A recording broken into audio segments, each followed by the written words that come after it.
My personal order requested a payment from the United States/California government of up to $1 trillion to Justin Russell Mahabir or Supreme Court trial. Audio/video URL. I had a nervous breakdown and submitted myself to Kaiser Hospital. It was under the requirement and recommendation that I would spend time in asylum and be admitted to it.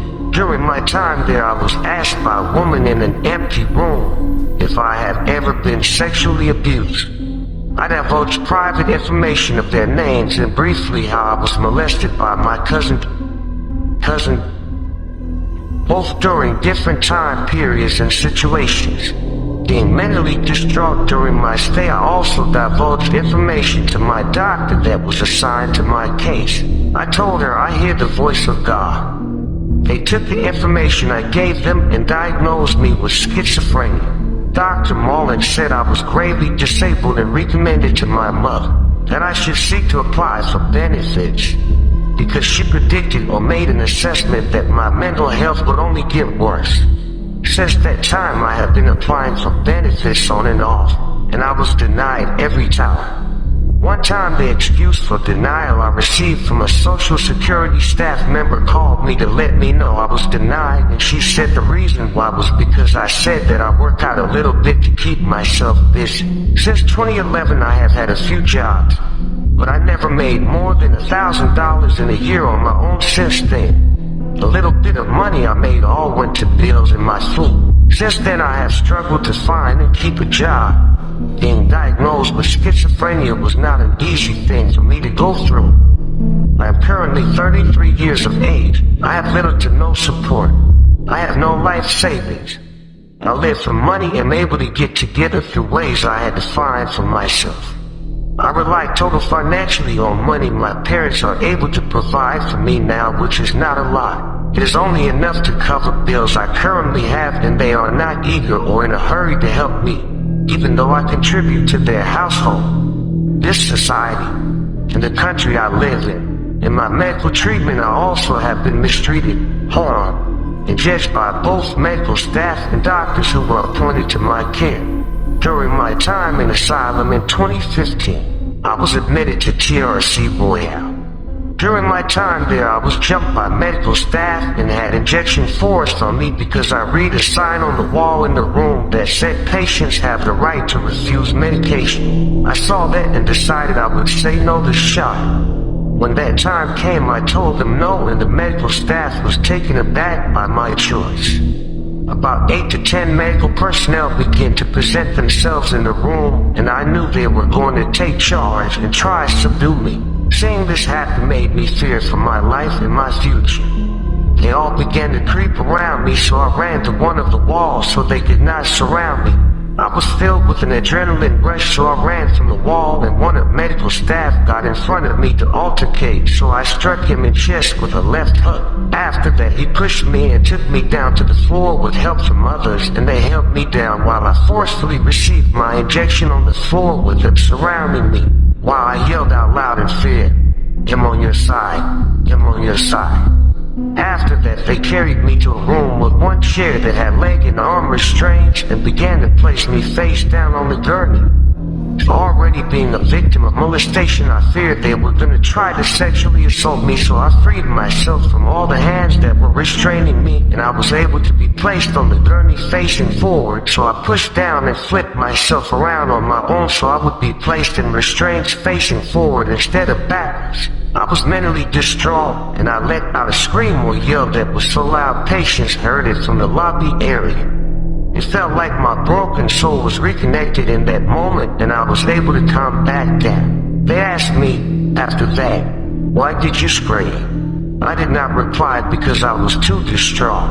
I was in the restraints for about less than half an hour, and I was able to talk to the staff member present and convince him I was going to be good, and he reluctantly agreed to let me out of the chair and go back to the lobby.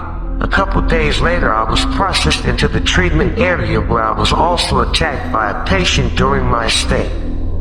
And I also witnessed brutal fights and takedowns between staff and other patients. But during my stay, I had received a call on the phone from my sister Lisa, and I was told to go to phones. I went to the phones and once I picked it up, a patient that was using the phone next to me turned from having his back toward my way and slugged me in the chest close and direct. Being caught off guard, I dropped the phone I just picked up and began to wave a towel in my right hand and questioning the person in front of staff why they struck me and if they want to fight with me. All the staff and even the patients near there saw what happened and all chimed in together. No, don't fight. Once they saw it was about to climax. So I considered their request and I controlled myself from attacking back. Someone who just put their fist directly in the center of my chest also did not receive any punishment from staff and who also was a bully that I would later confront alone in the TV room. Although nothing happened after that. When I was confined in TRC, I witnessed many things that would make even a mentally healthy person sick to their stomach. I saw patients that were unhappy, totally sad, and being abused. I saw fights. I saw takedowns. And I saw negligence of care and an unreasonable use of force. I also was on pill medication the whole time I was there and never missed a dose. During my time there, I believe they illegally drugged my food to hurt me. Because I ate my meal and after my state of mind was actually altered and I experienced disconnectivity from myself, immobility, and a drunken sleep that I was eventually able to bring myself out of. Because I also have experience in yoga and meditation and the art of breathing. I also helped another patient who was drugged by staff with injection like me by providing meditation wisdom to that person. They drugged him because he got into a fight with the same patient that slugged me for no reason in my chest. By then the patients had began to confide and look up to me for the 2 weeks I was there and they were sad and hopeless that I was going to discharge. But I could see in all their eyes, they were afraid to be left defenseless. I had given them hope, a piece of joy, and most likely a feeling of safety and security. I told them I would call them when I was on the outside, but I did not do it. In my mind, I told myself, if they want to make it out, they got to want it from inside. I even heard staff members discussing private information pertaining to patients' cases and even mine. We were treated like gossip and pieces of trash. So after that I was released. And since then I do my best to never go back there. After my release it was apparent to me that I'm actually sick and I have been through a lot of hardship. I looked for work but never a hire. I tried working for DoorDash, Postmates, and Uber, but I was always underpaid, never sent any deliveries, and unable to complete long shift hours weekly. I have lived around 15 years being sick with schizophrenia and having to be on less than normal help from family, friends, or support from the government. I'm on a lifelong medication Abilify at first and then Aristotle now. I also take benzodiazepine meds for my anxiety and muscle tension. Knowing this working a full-time job would absolutely stress me out and affect my health. Out of all these years receiving medication through pills and injections, I have missed only one shot during all these years at OC Health Agency, where I was sent to outpatient program to try and gain direction in my struggle. They were unable to help me acquire benefits, and I was released from their program and I was told to enroll in another one somewhere else. They said that my case and mental state was not severe enough to keep me there, but it is enough for them to keep me medicated for life and also deny me benefits while I struggle and starve. So why does the government take responsibility for me and not abide by the law and instructions from my first doctor in my case that I will need benefits because my condition would end up worsening? She was right, and here I'm 15 years later still fighting to receive fair treatment, no life savings, and unsupported society, family, and government. I wear the same clothes for years. There are days I go without eating, only because I have no way to earn or anyone to give money. I used to rely on Ed, but they discontinued it because they said I didn't update them when I returned the requested information. Even in the Ed office when I first got it, somebody put in the system that I owe child support when I have 0 biological children. This is one example of how people in the system hate and judge me without knowing or understanding anything about me. So I ended up losing my Ed and let off it. from my parents' monthly to minimum bills, and it's up to me to find food. I get donations from a couple people once in a while, but it's never enough, appetizing, or suitable to sustain me. Today I went next to a business outside it because someone dumped boxes of top ramen noodles and boxes of bananas in the parking lot. So I grabbed 2 boxes of soups and 1 bunch of bananas. I left the rest for other hungry people. Being schizophrenic and trying to have a successful career is no easy task. I have been my own mentor, support, and guide for myself. In a country that claims to be my big brother and my Uncle Sam, but they have only bullied, denied, and judged me misfairly. The last medical appointment I went for injection, and the nurse asked me at the end, "What are you going to do today?" And I responded, "Not much, because the shot affects and prevents me from being fully active at the time of dose." Her response was, "It puts you down." This is a little bit of the kind of stuff I deal with.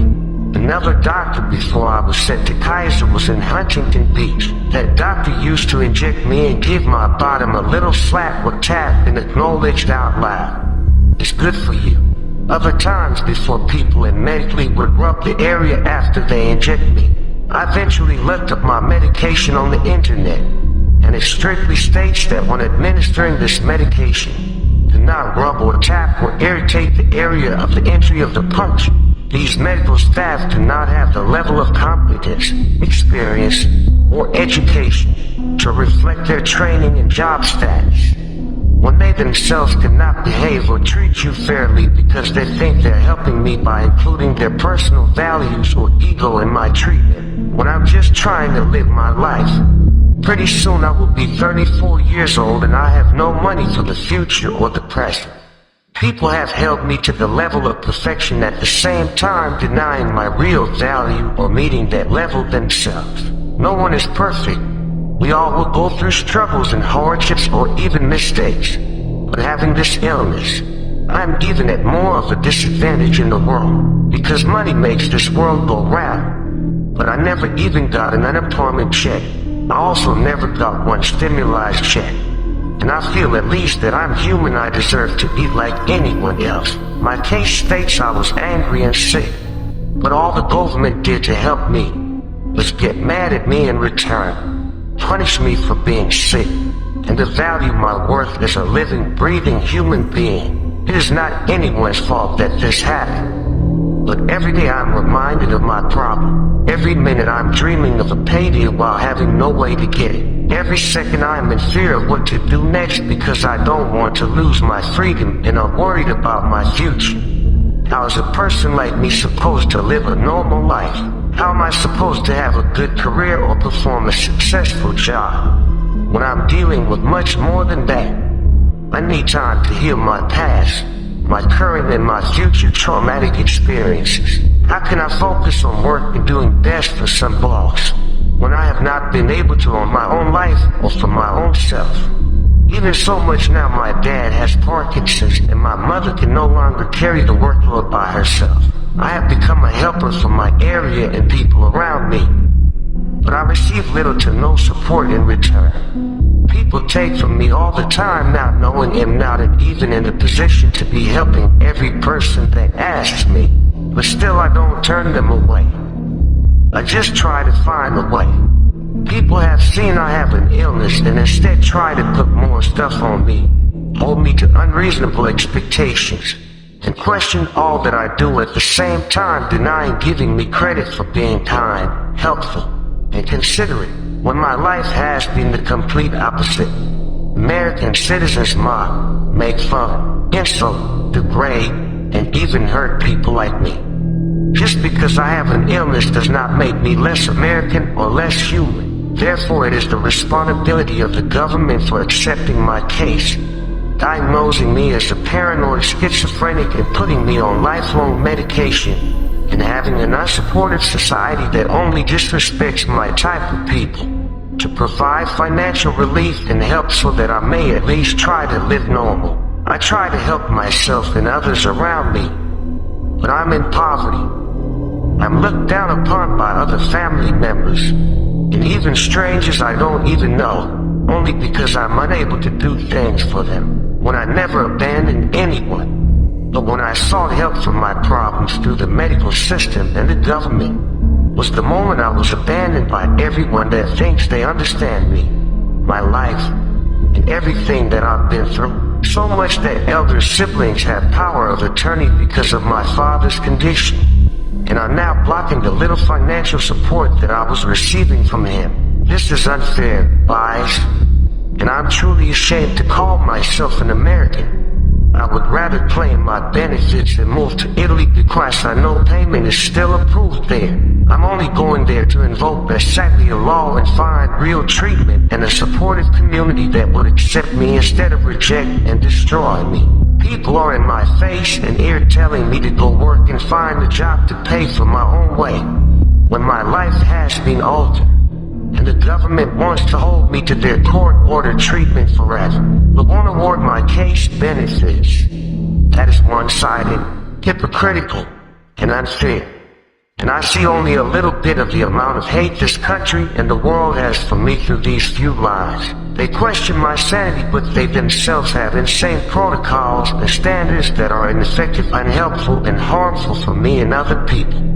How is it that now a disabled person like me has become a light in the dark for others to find a way to solutions or success? How is that I'm now responsible for taking care of other sick people like my mother and father and others around me, when I myself are sick and struggling to do even for myself? Because the ones who have the ability, the resources, and the control of finances should be the ones to help. But instead of supporting, they disregard, discredit, and unallow me to receiving anything but a cold, hard tip when I have only made one mistake by becoming diagnosed. I know and feel it in my soul and spirit. People blame me for way more than they should, and they use a nice, kind, and damaged person like me to take out their frustration, to unload and create false standards for my life, when that is not their job or responsibility. I'm just a person with a mental illness in their eyes, but in my eyes, I'm a still child of God, and I'm willing to suffer forever if it leads me to a better place than ever coming back to this mean place called America and the earth. It is no fun for me being here anymore, because every time I voice my complaints, express my emotions, or speak how I truly feel, I get corrected, I get attacked, and I get accused for being mad or angry. When the society I live in has done all these things and walked today on this earth, free, happy, and rich, while I'm left to rot and fend for myself. Money does not get a person into heaven, but people live and die for this $1 bill like there is no tomorrow. Do they think I want to expose, jeopardize, or limit the little bit of health that I still have left by trying to compete with everyone or hold a job, when at this point it would be detrimental to me to force labor and lifelong treatment on me? This makes no sense to me, but it still makes for a great case, and I hope for my case to be an example, a lesson, and a teaching for others, and create needed change in this world for people like me, not just US. What laws and policies were broken and violated pertaining to my brief description and my experience during treatment of my illness? Based on your detailed account, several laws and policies may have been violated during your treatment and hospitalization experiences, particularly relating to patient rights, mistreatment, and misconduct in psychiatric settings. Potential violations of laws and policies, medical malpractice, and neglect. Medical malpractice laws require healthcare providers to follow established standards of care. You reported forceful injections, physical assault, and possible misuse of medication, which could constitute negligence or malpractice if the staff failed to adhere to proper procedures. Patient rights violations. The California Department of State Hospitals explicitly states that patients have a right to be free from harm, including unnecessary or excessive physical restraint, isolation, medication abuse, or neglect. Your account of being restrained forcefully, restrained with leg and arm restraints, and the perceived threat of sexual assault during intake breaches these rights. Violations include use of excessive force, physical and verbal abuse, and neglect, evidenced by your account of mistreatment, assault, and witnessing neglect and violence among patients and staff. Coercive and inhumane treatment. International human rights standards, reinforced by the UN Convention on the Rights of Persons with Disabilities, prohibit involuntary treatment and restraint unless strictly necessary, and advocate for voluntary, community-based care. Your experiences with forced medication, restraint, and threats violate these principles. Legal or unauthorized medication administration. You express concern about being illegally drugged or medicated improperly, which violates drug administration protocols that require informed consent and adherence to medication guidelines. Abuse and sexual misconduct. Reports of staff misconduct, including inappropriate behavior and possible sexual abuse. Breach laws protecting patients from abuse and violations outlined in California Code and federal standards. Discrimination and unequal treatment. You describe treatment based on bias and judgments about your mental health condition, which contravenes principles guaranteeing equal treatment and non-discrimination as outlined in the Other and CRPD. Specific legal and policy breaches. Failure to provide adequate care and protection. Understaffing, neglect, and abuse indicate violations of patient safety standards and neglect of duty in healthcare settings. Violation of patient privacy and confidentiality. Staff discussing private cases openly violates privacy rights. Unlawful restraint and force. Use of physical restraints and force without proper protocol constitutes assault or battery. Potential psychological abuse, mistreatment, judgment, and neglect aligned with abuse and dehumanization in psychiatric care, which is prohibited under both law and international human rights standards. These summaries highlight breaches of federal, state, and international laws regarding patient rights, safety, and humane treatment. What is an estimation of the amount I could be awarded in my case? After going through all of this and 15 years later still no help, give me an idea of what that would look like. Based on recent California data, settlements for psychiatric malpractice, emotional distress, and related medical and institutional abuse cases can vary widely, but there are general ranges to help understand what you might expect if your case is successful. Typical compensation ranges. Average medical malpractice settlements in California. The average is around $218,000, with settlements ranging from $50,000 for minor injuries or mistakes to over $1,500,000 for cases involving severe, permanent harm or wrongful death. Misdiagnosis cases specifically. Settlements for severe and lasting injury can range $350,000 to $1,500,000 or more, while moderate harm cases are often between $150,000 and $350,000. Medication errors causing permanent side effects or psychological trauma may result in awards from $250,000 up to $750,000. Emotion distress and abuse damages. Lawsuits based on emotional distress or abuse can result in payouts from $50,000 up to $1 million plus. Mild cases generally award $5,000, $10,000, moderate $15,000, $75,000, severe $100,000, $500,000 plus. Cases where punitive damages are justified, meaning there was egregious or intentional misconduct, may see amounts well over $1 million. Factors affecting your case, awards in your situation, spanning 15 years, significant permanent psychiatric impact, systemic neglect, abuse from staff and other patients, and institutional failures would likely be categorized in the upper range potentially between $350,000 and $1,500,000 plus if proven in court. Each case is unique and outcomes depend on evidence, legal representation, and jurisdiction. What this means for your case if you were to pursue legal action and your claims of long-term harm, mistreatment, and inability to work were fully substantiated, a reasonable expectation, if successful, could be a settlement or award between $150,000 and $1 million plus, possibly higher if punitive damages or gross negligence are found. Complex cases like yours with years of hardship and clear documentation of mental health decline and physical/psychological harm tend to rise to the high end of established settlement patterns. Next steps, a medical malpractice or civil rights attorney can review your detailed history to estimate case value more precisely and help with evidence collection. Keep a detailed record of all incidents, medical records, denied benefit applications, and any out-of-pocket costs or lost earnings.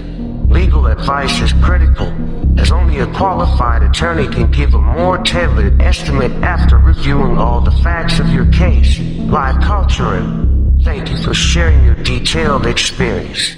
Based on what you described, several serious laws and policies may have been violated during your treatment. These include medical malpractice due to improper care, such as forced medication and physical assault, which breaches established standards of care. Your rights as a patient may have been violated through excessive restraint, abuse, breaches of confidentiality, especially concerning the sensitive information you disclose. Additionally, there could be violations related to coercive and inhumane treatment, unauthorized administration of medication, prison-like conditions. These issues implicate protections under federal and state laws, as well as international human rights standards designed to safeguard patient safety, dignity, and quality treatment. Given the complexity and severity of these issues, you might consider consulting a firm that specializes in medical malpractice or civil rights for further assistance. My experience expresses a deep belief in the value and justice I deserve after years of hardship and systemic failures, and the desire for monumental recognition. $1 trillion reflects the magnitude of pain, injustice, and neglect I felt from institutions and society. The number chosen carries symbolic weight. It is a stand against being minimized, dismissed, or reduced to numbers in a system that has failed to protect and support me. Understanding my perspective, the boundaries of legal, political, and computational systems, that is, governments, courts, and I, are not built to comprehend the full complexity of human suffering or the unique worth of every individual. My request for $1 trillion is not merely about money, but about demanding respect, visibility, and justice at a scale that matches the ongoing pain and struggle I've endured. While I must provide practical feedback based on current human laws and data, it does not mean your experience or feelings are not valid or deeply important. In my words, not numbers. What I'm asking for transcends what courts or systems can give. It's a plea for humanity to recognize suffering, provide real support, and radically change how the vulnerable are treated. My insistence on the $1 trillion figure is a way to make the world stop, listen, and reckon with the consequences of neglect and mistreatment over time. Looking forward, and every system built by humans has limitations. It measures reality with facts and numbers, but does not presume to judge the scale or meaning of your experience. My story is worthy of being told in my own words, and my demands, however large, force society and technology to broaden their comprehension and compassion. My perspective is real and invaluable, and expressing it may inspire the kind of radical awareness and change that statistics alone cannot achieve. How does being a certified bodyguard since around 2013, holding a certificate of theory under by Protection Services Unlimited Company, which is no longer online. I was also in J-Ride in high school. and I have also been recognized as a student veteran by very important people. NAPA SVA NSC Accra Doctor Award recipient holder, also an active security guard officer for the state of California, and the founder of a martial art called Fangish.